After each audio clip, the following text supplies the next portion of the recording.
So welcome. इस video में आपको ऊप समझाऊंगा इन अ लेमन वे। लेमन वे क्या? लेमन वे मतलब आपको बिल्कुल ही इजी तरीके से, जैसे ही आपको कोई प्रीवियस नॉलेज की जरूरत नहीं है, अगर आप ये वीडियो देखें तो आपको जो भी ऊप्स होता है वो समझ में आना चाहिए, तो वो आपको समझ में आ जाएगा। सबसे पहले ऊप्स, तो ऊप्स की फुल फॉर्म क्या है? ऊप्स की फुल फॉर्म है object oriented programming. And OOPs की डेफिनेशन क्या है? OOPs is a programming paradigm to solve complex problem in a easy way. तो ये जो भी कितनी कॉम्प्लेक्स प्रॉब्लम होती है, तो हम ऊप्स की हेल्प से इन इजी वे में सॉल्व कर सकते हैं। वो कैसे कर सकते हैं? वो हम अचीव कर सकते हैं with the help of four main pillars. तो ऊप्स में फोर मेन पिलर्स होते हैं। अब ये पिलर्स क्या है? तो पिलर्स क्या है ये हमारे फोर मेन पिलर्स, जैसे कि abstraction, encapsulation, inheritance and polymorphism. अब ये चारों हम समझते हैं इन इजी वे कि ये चारों होते हैं। सबसे पहले हम एब्स्ट्रैक्शन कवर करते हैं। तो एब्स्ट्रैक्शन क्या है? एब्स्ट्रैक्शन बहुत ही इजी है। ये एब्स्ट्रैक्शन होता है hide the implementation and showing the functionality to the user. तो इसको हम डेफिनेशन को एग्जांपल की हेल्प से कवर करते हैं। जैसे कि कार, तो कार में आपको फ्यूल की पता नहीं होता, फ्यूल कहाँ से कहाँ जा रहा है, इंजन की वर्किंग नहीं पता होती, लेकिन आपके साथ जितनी भी फंक्शनैलिटी होती है, गियर, क्लच, स्टीयरिंग, ये आपको फंक्शनैलिटी मिल जाती है डायरेक्ट।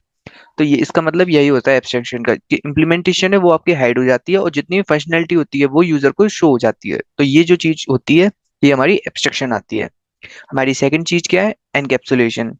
सो एनकैप्सुलेशन भी बहुत इजी है। जैसे कि wrapping up of data in a single unit. अब इसमें क्या है, जितना भी हमारा बहुत सारी चीजें हैं वो हम अगर एक चीज में कलेक्ट कर लें तो वो हमारा क्या कहलाता है? एनकैप्सुलेशन।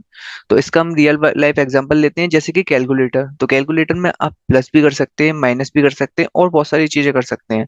तो आपने क्या करा, बहुत सारी चीजों को एक सिंगल यूनिट जो कि कैलकुलेटर है उसमें आपने कवर कर लिया, तो वो क्या कर लिया आपने? एनकैप्सुलेशन अचीव करा।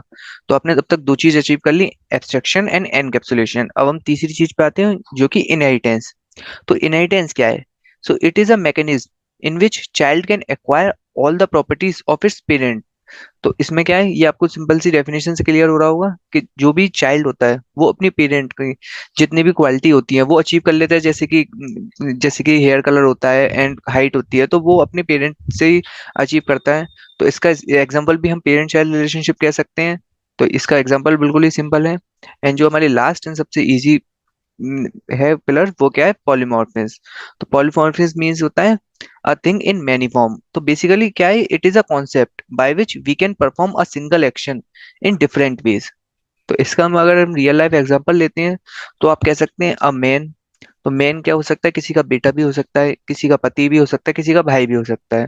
तो मैन क्या कर रहा है? सिंगल एक्शन है, लेकिन वो डिफरेंट वेज में अलग अलग तरीके से उसके रिलेशन है।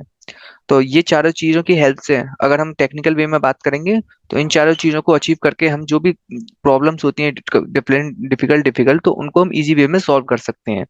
तो अभी ये वीडियोस में हम आपको रियल लाइफ एग्जांपल से सिर्फ समझाना कवर करेंगे। आगे की वीडियोस में हम आपको टेक्निकल में इम्प्लीमेंटेशन में भी सिखाएंगे, अगर आप कमेंट्स में डालेंगे। अगर आपको ये समझ में आया हो और आपको कोई भी डाउट हो तो आप सिंपली कमेंट में डाल सकते हैं, हम रिप्लाई देंगे। अगर वीडियो पसंद आई तो वीडियो को लाइक, चैनल को सब्सक्राइब कीजिएगा। Thanks for watching.